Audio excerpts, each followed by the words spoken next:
नमस्कार दोस्तों। अगर कोई ऐसा देश है जो कि यूक्रेन और रशिया के क्राइसिस को काफी क्लोजली वॉच कर रहा है तो let me tell you it is China. और चाइना के अंदर जो शी जिनपिंग हैं उनके द्वारा यहां पर इसको क्लोजली वॉच किया जा रहा है, क्योंकि जो भी परिणाम होगा यूक्रेन रशिया क्राइसिस का, जो भी वॉर चल रहा है इस समय, उसका डायरेक्ट इंपैक्ट आपको एशिया के अंदर देखने को मिलेगा, जहां पर चाइना लगातार थ्रेट करता रहता है ताइवान को। यहां पर आप देख पाओगे Taiwan wants Chinese aircraft in its air defence zone. तो अभी जस्ट 2-3 दिन पहले क्या हुआ कि चाइना ने अपना जो फाइटर जेट्स है उसको फिर से ताइवान के डिफेंस जोन में भेजा। उसके बारे में मैं तो आपको बताऊंगा ही, लेकिन यहां पर जो यूक्रेन में हुआ है, अभी रशिया ने जिस प्रकार से इन्वेजन स्टार्ट किया है यूक्रेन के अंदर, इसका मतलब यह हुआ कि अब चाइना भी आसानी से ताइवान के अंदर इन्वेट कर पाएगा, क्योंकि यहां पर डिपेंड करता है कि यूएस और वेस्टर्न कंट्रीज का रिस्पांस क्या है। तो काफी कुछ इस पूरे वीडियो में मैं आपको बताऊंगा।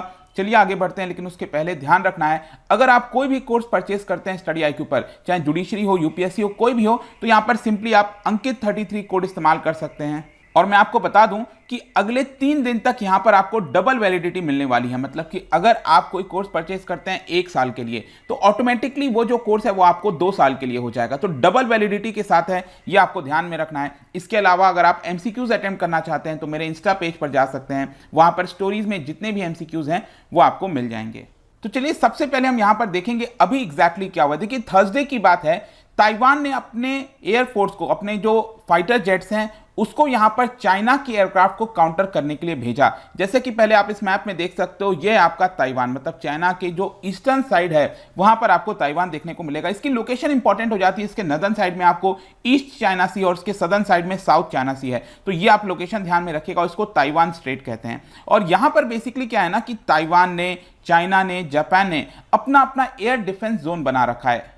इनफैक्ट कई सारे जो जोन्स हैं वो आप देख सकते हो, ये अपने आप में ओवरलैप करते हैं। तो अक्सर ये देखने को मिला है जो चाइना है वो ताइवान का जो एयर डिफेंस जोन है, कभी ऊपर नदर्न साइड में, कभी सदर्न साइड में, बहुत सारी जगह पर यहां पर ताइवान क्या, जो चाइना है वो क्या करता रहता है कि अपने फाइटर जेट्स को भेजता रहता है और ताइवान को एक प्रकार से डराने की कोशिश करता रहता है। तो ये जो बेसिकली हुआ है, ये पूरा मामला थर्सडे को हुआ था। और आपको याद होगा थर्सडे का ही वो दिन है जब रशिया ने यूक्रेन के अंदर इन्वेड किया। मतलब एक तरफ रशिया यूक्रेन के अंदर इन्वेड कर रहा था और दूसरी तरफ यहां पर जो चाइना है वो ताइवान को थ्रेटन करने की कोशिश कर रहा था। और जैसा आपको पता ही होगा कि चाइना जो है वो लगातार ताइवान को अपनी टेरिटरी डिक्लेयर करता रहता है। इसने कह दिया है कि हम वन चाइना की पॉलिसी अपनाते हैं और यहां पर ताइवान चाइना का ही पार्ट है। और इसी की वजह से पिछले 2 वर्ष में बहुत सारे ऐसे मिशंस किए गए हैं चाइना के द्वारा, ताकि ताइवान को लगातार थ्रेट किया जाए। और आप देख पाओगे यहां पर जो लेटेस्ट थ्रेट हुआ है उसके अंदर 8 चाइनीज जो J-16 फाइटर्स हैं और एक Y-8 रिकॉनेसेंस एयरक्राफ्ट हो गया। मतलब टोटल 9 जो एयरक्राफ्ट्स हैं उसको चाइना ने ताइवान के एयर डिफेंस जोन में भेजा। और वहां पर भी मैं आपको एक इंपॉर्टेंट एस्पेक्ट बताता हूं, जहां पर भेजा गया है चाइना के द्वारा, वो बेसिकली एक आइलैंड है। मतलब ताइवान के सदर्न साइड में यहां पर आप देखोगे इसको कहा जाता है प्राटास आइलैंड। प्राटास आइलैंड बेसिकली कंट्रोल किया जाता है ताइवान के द्वारा ही। तो इसी आइलैंड के पास यहां पर जो चाइना है उसने यहां पर अपना जो फाइटर जेट्स है उसको भेजा था और एक प्रकार से डराने की कोशिश। तो ये आइलैंड जो है उसको ध्यान में रखेगा, आपके एग्जाम में आ सकता है। तो प्राटास आइलैंड बेसिकली आप कह सकते हो साउथ चाइना सी का जो अपर वाला एकदम नदर्न वाला हिस्सा है वहां पर आपको देखने को मिलेगा। और क्योंकि यहां पर चाइना ने अपने फाइटर जेट्स को ताइवान के एयर डिफेंस जोन में भेजा था, इसी की वजह से ताइवान ने भी अपना करीब 2 फाइटर जेट जो है उसको चाइना के फाइटर जेट्स को काउंटर करने के लिए भेजा। और यही पिछले 2-3 वर्ष से आपको लगातार देखने को मिलेगा। तो ताइवान बेसिकली यूक्रेन क्राइसिस को भी काफी क्लोजली वॉच कर रहा है, काफी नर्वस है कि कहीं ना कहीं चाइना जो है वो यूक्रेन के क्राइसिस का एडवांटेज ले सकता है और कुछ वैसा ही ताइवान के अंदर भी करने की कोशिश कर सकता है। और इसी की वजह से आप देखोगे जो ताइवान है, जो कैपिटल है ताइपी, उन्होंने अपना जो लेवल, अलर्ट लेवल है उसको काफी इंक्रीज कर दिया है, क्योंकि चाइना का आपको कभी पता नहीं वो कब यहां पर अटैक कर दे या फिर जो भी उसके मन में चल रहा है वो यहां पर चाइना कर सकता है। देखिए कंसर्न्स क्या है यूक्रेन क्राइसिस के बाद, बहुत सारे जो एक्सपर्ट्स हैं उनका यही मानना है कि रशिया ने जिस प्रकार से इन्वेजन स्टार्ट किया है यूक्रेन के अंदर, ये एक प्रकार से ब्लूप्रिंट प्रोवाइड कर सकता है चाइनीज टेकओवर। देखिए इस समय आपको पता होना चाहिए रशिया और चाइना काफी क्लोज हैं इस समय। तो यू नेवर नो कि एग्जैक्टली रशिया और चाइना के बीच में क्या बातचीत हुई होगी। मतलब कि रशिया एक तरफ यहां पर यूक्रेन में अगर इन्वेजन कर रहा है तो वहां पर क्या कॉन्सिक्वेंसेस होगा।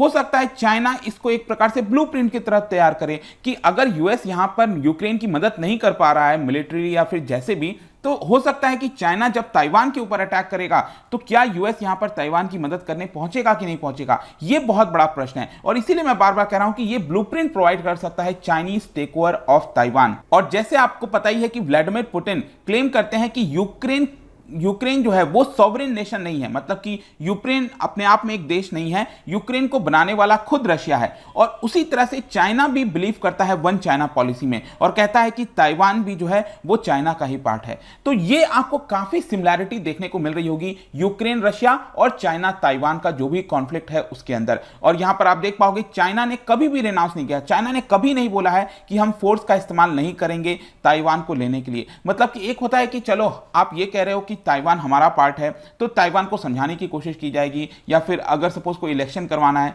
रेफरेंडम कराना है, जो भी कुछ है, चाइना ने कभी भी ये नहीं कहा कि हम फोर्स का इस्तेमाल नहीं करेंगे। मतलब चाइना कभी भी फोर्स का इस्तेमाल कर सकता है और वो बार बार यूएस जो है उसको कंडेम करता रहता है, क्योंकि आपको पता होगा यूएस ने ताइवान को बैक कर रखा है और बिलियंस ऑफ जो सेल्स है वेपन का वो यहां पर यूएस के द्वारा ताइवान को किया जाता है। और यूएस ने अभी तक तो हमेशा से भरोसा दिया है कि अगर चाइना किसी भी प्रकार का कॉन्फ्लिक्ट करता है ताइवान के अंदर तो यूएस डायरेक्टली इसके अंदर इन्वॉल्व हो जाएगा। लेकिन यूएस ने तो बहुत सारी चीजें कई जगह कही हैं, क्या वो सारी चीजें फॉलो हुई हैं? शायद अभी अगर आप देखोगे यूक्रेन के अंदर जो भी कुछ हो रहा है वैसा होता हुआ नहीं दिख रहा है। अब देखो हो भी जाएगा तो ये एक प्रकार से वर्ल्ड वॉर 3 की तरह हो जाएगा, क्योंकि इस समय अगर आप देखिए तो यूएस और रशिया ये दोनों फोर्सेस आमने सामने नहीं हैं और कहीं ना कहीं यही एक चीज है जो बचा कर रखी है। अभी भी नेटो के फोर्सेस और रशिया के फोर्सेस के बीच में जो भी प्रॉब्लम्स है वो नहीं हुआ है, वो यूक्रेन और रशिया के फोर्सेस के बीच में ही आपको देखने को मिलेगा।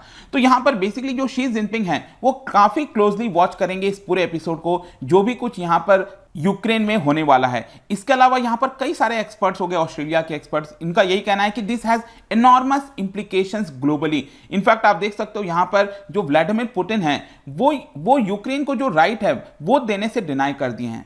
और वो अगर अनचेक चला गया, मतलब कि अगर पुतिन जो है वो पूरी तरह से अपना जो भी वो करना चाहते हैं यूक्रेन के अंदर वो करने में सफल रहे और वो अनचेक्ड हुआ, मतलब उसको काउंटर करने के लिए कोई नहीं रहा, तो इसका एक बहुत ही बड़ा इंप्लीकेशन अगेन जैसा मैंने आपको बताया वो ताइवान के ऊपर आपको देखने को मिलेगा। लेकिन सबसे बड़ा क्वेश्चन यही है कि यहां पर यूएस किस तरह से रिस्पॉन्ड करेगा। देखिए कई सारे एक्सपर्ट्स तो इनफैक्ट ये भी कहना है उनका कि जो चीज यूएस ने यूक्रेन के साथ किया है, मतलब कि मिलिट्रीली वो सामने नहीं आया, इनफैक्ट जो भी कुछ थोड़े बहुत ट्रेनर्स वगैरह यूएस के थे यूक्रेन के अंदर उसको यूएस ने यहां पर क्या किया, वापस बुला लिया, तो ताकि यूएस और रशिया के बीच में डायरेक्ट कॉन्फ्रंटेशन ना हो। तो जो भी यूक्रेन और रशिया के बीच में यहां पर जो भी कुछ हुआ है, जहां जिस तरह से रिस्पॉन्ड किया गया है यूएस के द्वारा, यह कहना बहुत मुश्किल होगा कि क्या यही सेम चीज यूएस के द्वारा चाइना ताइवान कॉन्फ्लिक्ट में भी प्ले की जाएंगी। क्योंकि आपको एक चीज समझना है कि आज के प्रेजेंट कॉन्टेक्स्ट में अगर आप देखोगे ना तो वॉशिंगटन के अंदर जितना बड़ा थ्रेट चाइना को बताया जाता है उतना शायद रशिया को नहीं बताया जाता, क्योंकि चाइना बहुत तेजी से ऊपर उभरा है और यूएस को एक ही देश से डर है जो उसको ओवरटेक कर सकता है, वो है आपका चाइना। और इसी की वजह से वॉशिंगटन जो है वो रशिया से भी बड़ा ज्यादा थ्रेट चाइना को मानता है। तो मे भी हो सकता है कि यूक्रेन में डायरेक्ट कॉन्फ्लिक्ट ना हुआ हो रशिया और यूएस के बीच में, लेकिन मे भी हो सकता है कि ताइवान के अंदर यहां पर जो चाइना और यूएस की आर्मी है वो आमने सामने आ जाए। तो फाइनली कंक्लूजन क्या निकलता है, देखिए कई सारी और चीजें, जैसे कि बोरिस जॉनसन यूके के प्राइम मिनिस्टर, उन्होंने अभी जस्ट संडे को ही बोला था कि यूक्रेन में अगर कोई खतरा होगा तो उसका जो आवाज है, उसका जो शौक है वो पूरे विश्व भर में सुनाई देगा और specially in the east Asia. उन्होंने डायरेक्टली कहा कि इसकी आवाज गूंज जो है वो आपको ताइवान के अंदर सुनाई देगी। तो आई होप कि आप समझ पाओगे कि जितने भी वर्ल्ड लीडर्स हैं उनको ये बात पता है कि जो भी कुछ यूक्रेन के अंदर होने वाला है उसका डायरेक्ट इंप्लीकेशन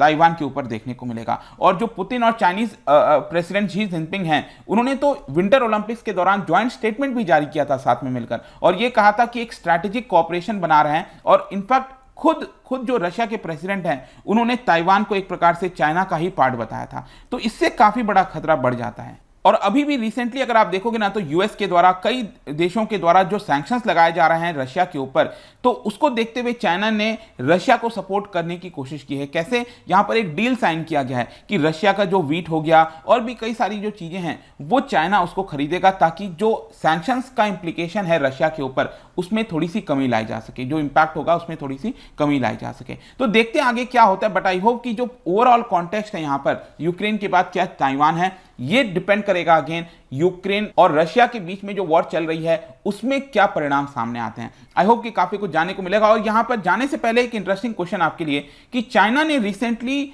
लिथुआनिया के ऊपर सैंक्शंस लगाया था, क्या आपको पता है? तो आपको बताना है कि उसका मेन कारण क्या था। इसका राइट आंसर आपको पता ही है, मेरे इंस्टाग्राम पर तो मिलेगा ही, वहां पर अगर आप नहीं हो कोई बात नहीं, टेलीग्राम से भी ले सकते हैं इसका सही उत्तर। मैं कई सारे जो एमसीक्यूज हैं वो यहां पर स्टोरीज में डालता रहता हूं। बाकी अगर आपको पीडीएफ चाहिए तो टेलीग्राम पर आइए, अलग अलग सोशल मीडिया पर भी आप जुड़ पाएंगे। साथ ही साथ जैसा मैंने आपको बताया, अगर आप कोई कोर्स परचेस करते हैं तो अंकित 33 इस्तेमाल करिए और अगले 3 दिन तक यहां पर डबल वैलिडिटी आपको मिलने वाली है। आई होप कि ये वीडियो आपको पसंद आया होगा। मिलता हूं आपसे next time. Till then thank you very much, see you soon.